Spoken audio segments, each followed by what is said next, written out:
ಇವತ್ತು ಇಡೀ ದೇಶದ ಗಮನವನ್ನು ಸೆಳೆಯುವಂತಹ ಒಂದು ನಂಬರ್ 1 ಸ್ಟಿಂಗ್ ಆಪರೇಷನ್ ಮಾಡಿದೆ. ಭಾರತಕ್ಕೆ ಬಾಂಗ್ಲಾದಿಂದ ನುಸುಳುಕೋರರು ಆಗಮಿಸ್ತಾ ಇದ್ದಾರೆ.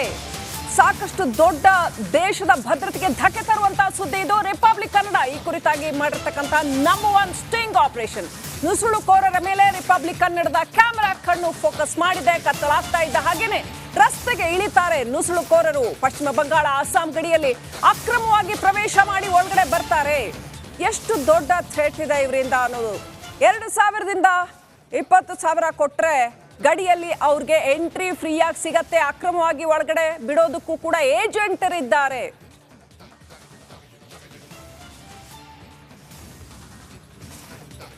ಹಾಗಾದ್ರೆ ರಿಪಬ್ಲಿಕ್ ಕನ್ನಡ ಕ್ಯಾಮೆರಾ ಮುಂದೆ ಈ ಅಕ್ರಮ ನುಸುಳುಕೋರರು ಏನೆಲ್ಲ ಹೇಳಿದ್ರು, ಏನೇನ್ ಮಾತಾಡಿದ್ರು? ಗಡಿ ರಾಷ್ಟ್ರ ಬಾಂಗ್ಲಾದೇಶದಲ್ಲಿ ಸಿಕ್ಕಾಪಡೆ ಬಡತನ ಇದೆ ಸರಿ, ಆದ್ರೆ ನಾವೆಲ್ಲ ಹೊಟ್ಟೆಪಾಡಿಗಾಗಿ ಇಲ್ಲಿ ಬರ್ತೀವಿ ಅನ್ನೋಂಥದ್ದನ್ನ ಹೇಳಿದ್ರು.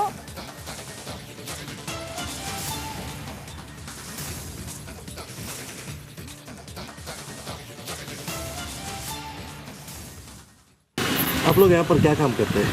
आप लोग यहाँ पर क्या काम करते हैं? एक पूरा कपड़ा कचरे का? हाँ, यही कचरा का काम करता हूँ हम लोग। बीबीएम पे गाड़ी में काम करता है। सुबह बीबीएम पे गाड़ी में इस कॉलोनी में जाता हूँ, इसी कॉलोनी से जाता हूँ।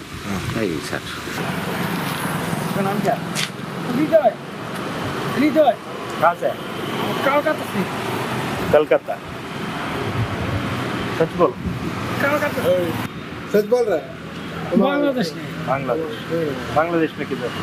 तो खुल्ला से हाँ? खुल्ला का नाम क्या है? मेरा नाम लुकमान है, मोहम्मद लुकमान है। कहाँ से हैं आप? हम बांग्लादेश से। किधर बांग्लादेश का? बांग्लादेश खुलना जिला का है।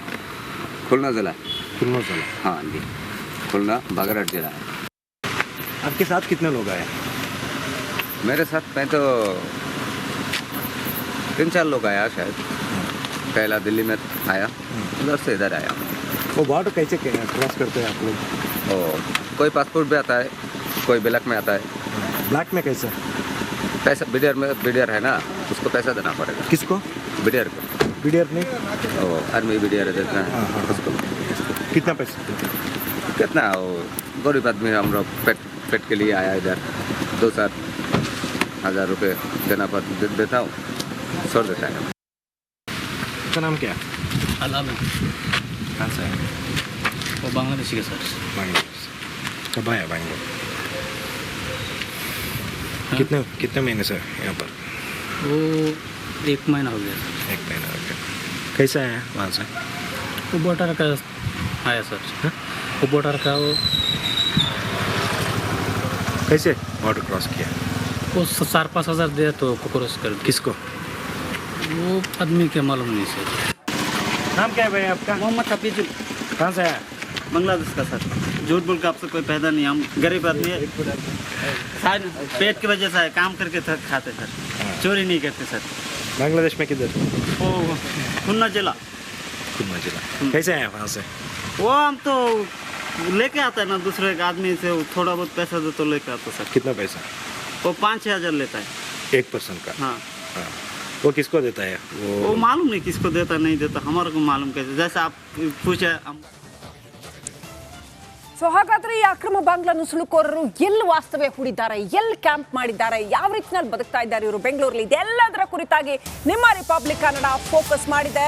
ಹೊಸಕೋಟೆ ತಾಲೂಕಿನ ಸೂಲಿಬೇಲೆ ಹತ್ರ ಇವರು ಪೊಲೀಸ್ ರೇಡ್ ಮಾಡಿದ್ದಾರೆ. ಈಗ ಗಿಡ್ಡಪ್ಪನಹಳ್ಳಿ ಬಳಿ ಅಕ್ರಮವಾಗಿ ಕಸದ ಶೆಡ್ಗಳನ್ನ ನಿರ್ಮಾಣ ಮಾಡಿಕೊಂಡು ಅಲ್ಲಿ ಇವರು ವಾಸ ಮಾಡ್ತಾ ಇದ್ದಾರೆ. ನುಸುಳುಕೋರರನ್ನ ಈಗ ಪೊಲೀಸರು ವಿಚಾರಣೆ ಮಾಡ್ತಾ ಇದ್ದಾರೆ. ರಿಪಬ್ಲಿಕ್ ವರದಿ ಪ್ರಸಾರವಾದ ಬೆನ್ನಲ್ಲಿ ಏಜೆಂಟ್ಗಳು ಎಸ್ಕೇಪ್ ಆಗಿದ್ದಾರೆ. ನಮ್ಮ ವರದಿ ಬಳಿಕ ಸೂಲಿಬೆಲೆ ಠಾಣೆ ಪೊಲೀಸರು ಅಲ್ಲಿ ಶೆಡ್ ಹತ್ರ ದಾಳಿ ಮಾಡಿದ್ದಾರೆ. ಅಲ್ಲಿವರೆಗೂ ನಿದ್ದೆ ಮಾಡ್ತಾ ಇದ್ರ ಇಲ್ಲಿ ಹೊಸಕೋಟೆ ಪೊಲೀಸರು? ಇಷ್ಟಿಷ್ಟು ದೊಡ್ಡ ಶೆಡ್ಗಳನ್ನ ಹಾಕೊಂಡು ಇಲ್ಲಿ ಅಕ್ರಮ ಬಾಂಗ್ಲಾ ನುಸುಳುಕೋರರು ವಾಸ ಮಾಡ್ತಾ ಇದ್ದಾರೆ, ನಿದ್ದೆ ಮಾಡ್ತಾ ಇದ್ದಾರೆ. ಹಾಗಾದ್ರೆ ಪೊಲೀಸರು ಇನ್ನೂ ಎಷ್ಟು ಜನ ಇದ್ದಾರೆ ರಾಜ್ಯಾದ್ಯಂತ ಇದೇ ರೀತಿ?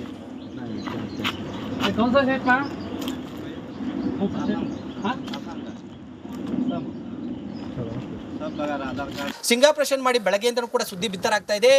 ಈ ನೆಲೆಯಲ್ಲಿ ನಾವು ನೋಡ್ಬೋದು, ಇದು ನಾವು ಬೆಂಗಳೂರು ಹೊರವಲಯದಲ್ಲಿರ್ತಕ್ಕಂಥ ಬೆಂಗಳೂರು ಗ್ರಾಮಾಂತರ ಜಿಲ್ಲೆ ಹೊಸಕೋಟೆ ತಾಲೂಕಿನ ಗಿಡಪನಹಳ್ಳಿ ಬಳಿ ಇಲ್ಲಿ ಈ ರೀತಿಯಾಗಿ ಅಕ್ರಮವಾಗಿ ಈ ಒಂದು ಕಸದ ಶೆಡ್ಗಳನ್ನು ಹಾಕಿಕೊಂಡು ಬಾಂಗ್ಲಾದೇಶ ಅಥವಾ ಬೇರೆ ಬೇರೆ ಭಾಗಗಳಿಂದ ವಲಸಿಗರು ಬಂದು ಇಲ್ಲಿ ವಾಸ ಮಾಡ್ತಾ ಇದ್ದಾರೆ ಅಂತಕ್ಕಂಥ ಮಾಹಿತಿ ಹಿನ್ನೆಲೆಯಲ್ಲಿ ಪೊಲೀಸರು ಈಗ ಏನು ಇವತ್ತು ರಿಪಬ್ಲಿಕ್ ಟಿವಿ ಬೆಳಗ್ಗೆಯಿಂದ ಒಂದು ವರದಿಯನ್ನು ಪ್ರಸಾರ ಮಾಡ್ತಾ ಇದೆ. ಈ ಹಿನ್ನೆಲೆಯಲ್ಲಿ ಪೊಲೀಸರು ಕೂಡ ಈಗ ಸೂಲಿಬೆಲೆ ಪೊಲೀಸರು ಈ ಒಂದು ಅಕ್ರಮವಾಗಿ ಕಸವನ್ನು ಏನು ಡಂಪಿಂಗ್ ಮಾಡಿಕೊಂಡು ವಾಸ ಮಾಡ್ತಾರೆ ಅದ್ರ ಮೇಲೆ ರೈಡ್ ಮಾಡಿದ್ದಾರೆ. ಸೂಲಿಬೆಲೆ ಪೊಲೀಸರು ಇವರಿಗೆ ಕಟ್ಟುನಿಟ್ಟಾಗಿ ಬೇಗ ಇಲ್ಲಿಂದ ಖಾಲಿ ಮಾಡಬೇಕು ಅಂತಕ್ಕಂಥ ಸೂಚನೆಯನ್ನು ಕೂಡ ಕೊಟ್ಟಿದ್ದಾರೆ. ಆದರೂ ಕೂಡ ಇವರು ಅಕ್ರಮವಾಗಿ ಇಲ್ಲಿ ನೆಲೆಸ್ಕೊಂಡು ಅಂದರೆ ಏಜೆಂಟ್ಗಳ ಮೂಲಕ ಇಲ್ಲಿ ಬಂದು ಕೆಲಸವನ್ನು ಮಾಡ್ತಾ ಇರತಕ್ಕಂಥದ್ದು ಕಂಡು ಬಂದಿದೆ. ಜೊತೆಗೆ ಇವ್ರ ಹತ್ರ ಆಧಾರ್ ಕಾರ್ಡ್ಗಳಿದೆಯೋ ಇಲ್ಲ ಅನ್ನೋದು ಗೊತ್ತಿಲ್ಲ. ಆದರೂ ಕ್ಯಾಮ್ರಾಗಳನ್ನು ಕಂಡು ಕೆಲವರು ಒಳಗಡೆ ಇದ್ದಾರೆ, ಕೆಲವರು ಈ ರೀತಿಯಾಗಿ ಶೆಡ್ಗಳನ್ನು ನಿರ್ಮಾಣ ಮಾಡ್ಕೊಂಡು ಇಲ್ಲಿ ವಾಸ ಮಾಡ್ತಾ ಇರೋದು. ಒಬ್ಬರು ಮಾತ್ರ ಇಲ್ಲಿ ನಾವು ನೋಡ್ಬೋದು ಸಾಕಷ್ಟು ಶೆಡ್ಗಳಿದ್ದಾವೆ. ಈ ಒಂದು ಶೆಡ್ಗಳಲ್ಲಿ ಸಂಜೆ ರಾತ್ರಿ ಆದರೆ ಸಾಕು ಪೊಲೀಸರಿಗೆ ಚಳ್ಳೆಹಣ್ಣು ತಿನ್ನಿಸಿ ಬಂದು ಇಲ್ಲಿ ವಾಸ ಮಾಡ್ತಕ್ಕಂಥ ಒಂದು ಕೆಲಸ ಕೂಡ ನಡೆಯುತ್ತೆ. ಹಾಗಾಗಿ ಇಲ್ಲಿ ಇರ್ತಕ್ಕಂಥ ಏನು ಅಡ್ಡೆ ಇದೆ ಇದರ ಮೇಲೆ ಏನು ಪರಿಶೀಲನೆ ಮಾಡಿ ಅವರಿಗೆ ಸೂಚನೆಯನ್ನು ಕೊಡ್ತಾ ಇದ್ದಾರೆ. ಆದಷ್ಟು ಬೇಗ ಈ ಒಂದು ಶೆಡ್ಡನ್ನು ಇಲ್ಲಿಂದ ಖಾಲಿ ಮಾಡಬೇಕು.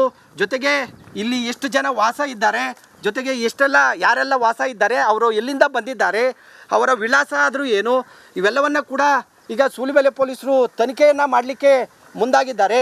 ಯಾವಾಗ ರಿಪಬ್ಲಿಕ್ ಕನ್ನಡ ಈ ಒಂದು ಸುದ್ದಿಯನ್ನು ಬಿತ್ತರ ಮಾಡ್ತೋ ಈಗ ಬೆಂಗಳೂರು ಗ್ರಾಮಾಂತರ ಜಿಲ್ಲೆ ಈ ರೀತಿಯಾದ ಅಡ್ಡೆಗಳ ಮೇಲೆ ಈಗ ಪೊಲೀಸರು ದಾಳಿಯನ್ನು ಮಾಡಿ ಪರಿಶೀಲನೆಯನ್ನು ಮಾಡ್ತಾ ಇರುವಂಥದ್ದು. ಒಟ್ಟಾರೆಯಾಗಿ ಅಕ್ರಮವಾಗಿ ಬಾಂಗ್ಲಾ ವಲಸಿಗರು ಬೆಂಗಳೂರು ನಗರ ಹೊರವಲಯದಲ್ಲಿ ಈ ರೀತಿಯಾದ ಕಸದ ಶೆಡ್ಗಳಲ್ಲಿ ವಾಸವನ್ನು ಮಾಡಿಕೊಂಡು ಎಲ್ಲೋ ಒಂದು ಕಡೆ ದೇಶದ ಭದ್ರತೆಗೆ ಧಕ್ಕೆ ಆಗ್ತಕ್ಕಂಥ ಏನು ಕೆಲಸಗಳು ನಡೀತಾ ಇದೆ, ಇದರ ವಿರುದ್ಧ ರಿಪಬ್ಲಿಕ್ ಕನ್ನಡ ಧ್ವನಿ ಎತ್ತಿರ್ತಕ್ಕಂಥ ಹಿನ್ನೆಲೆಯಲ್ಲಿ ಬೆಳಗ್ಗೆಯಿಂದ ಸುದ್ದಿ ಪ್ರಸಾರ ಆಗ್ತಾ ಇರ್ತಕ್ಕಂಥ ಹಿನ್ನೆಲೆಯಲ್ಲಿ ಇವತ್ತು ಸೂಲಿಬೆಲೆ ಪೊಲೀಸರು ಎಚ್ಚೆತ್ತುಕೊಂಡು ಈ ಒಂದು ಅಡ್ಡೆ ಮೇಲೆ ದಾಳಿಯನ್ನು ಮಾಡಿದ್ದಾರೆ. ಜೊತೆಗೆ ಆದಷ್ಟು ಬೇಗ ಇಲ್ಲಿಂದ ಖಾಲಿ ಆಗಬೇಕು ಅಂತೇಳಿ ಇಲ್ಲಿ ಯಾರೂ ಕೂಡ ಸಿಗ್ತಾ ಇಲ್ಲ ಅವ್ರಿಗೆ.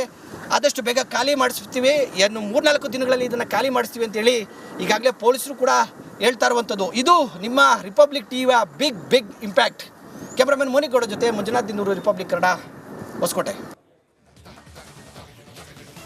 ಆಲ್ ರೈಟ್, ಪೊಲೀಸರು ದಾಳಿ ಮಾಡಿದ್ದಾರೆ, ಜಾಗ ಖಾಲಿ ಮಾಡಬೇಕು ಅಂತ ಹೇಳ್ತಾರೆ. ಆದರೆ ಅವರನ್ನ ಗುರುತಿಸಿ ವಾಪಸ್ ಕಳಿಸೋದಕ್ಕೆ ಇವರ ಆಕ್ಷನ್ ಪ್ಲಾನ್ ಏನು ಅಂತ ಗೊತ್ತಿಲ್ಲ.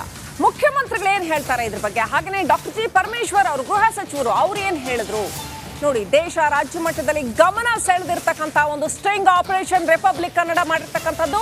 ಈ ಸುದ್ದಿ ಪ್ರಸಾರದ ಬೆನ್ನಲ್ಲೇ ಎಲ್ಲರೂ ಅಲರ್ಟ್ ಆಗಿದ್ದಾರೆ. ರೇಷನ್ ಕಾರ್ಡ್ ಇದೆ, ಎಲ್ಲವೂ ಕೂಡ ಇದೆ ಸರ್. ಅದಕ್ಕೋಸ್ಕರ ಸರ್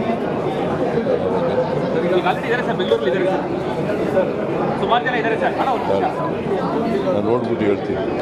ಅವ್ರ ಹತ್ರ ರೇಷನ್ ಕಾರ್ಡ್ ಇದೆ. ನಾವು ನಿರಂತರವಾಗಿ ಅವರನ್ನು ಮಾನಿಟರ್ ಮಾಡ್ತಾ ಇರ್ತೀವಿ. ಅಕ್ರಮವಾಗಿ ಬಂದಿದ್ದಾರೆ ಅಂತ ನಮ್ಗೆ ಗೊತ್ತಾದ ತಕ್ಷಣ ಅವ್ರನ್ನ ಅರೆಸ್ಟ್ ಮಾಡಿ ಅವರಿಗೆ ಡಿಪೋರ್ಟ್ ಮಾಡ್ತೀವಿ. ಆ ಪ್ರೊಸೆಸ್ಸು ನಿರಂತರವಾಗಿ ನಡೀತಾ ಇದೆ. ಬರೀ ಬಾಂಗ್ಲಾದೇಶದವ್ರು ಅಷ್ಟೇ ಅಲ್ಲ, ಬೇರೆ ಬೇರೆ ಯಾವುದೇ ದೇಶದಿಂದ ಬಂದಿದ್ದರೂ ಕೂಡ ಅವರು ಅಕ್ರಮವಾಗಿದ್ದಾರೆ, without a valid papers, visa ಎಲ್ಲ ಇದ್ದರೆ ಅವ್ರನ್ನ ವಾಪಸ್ ಕಳಿಸ್ತೀವಿ, ಡಿಪೋರ್ಟ್ ಮಾಡ್ತೀವಿ. ನಾವು ನಿರಂತರವಾಗಿ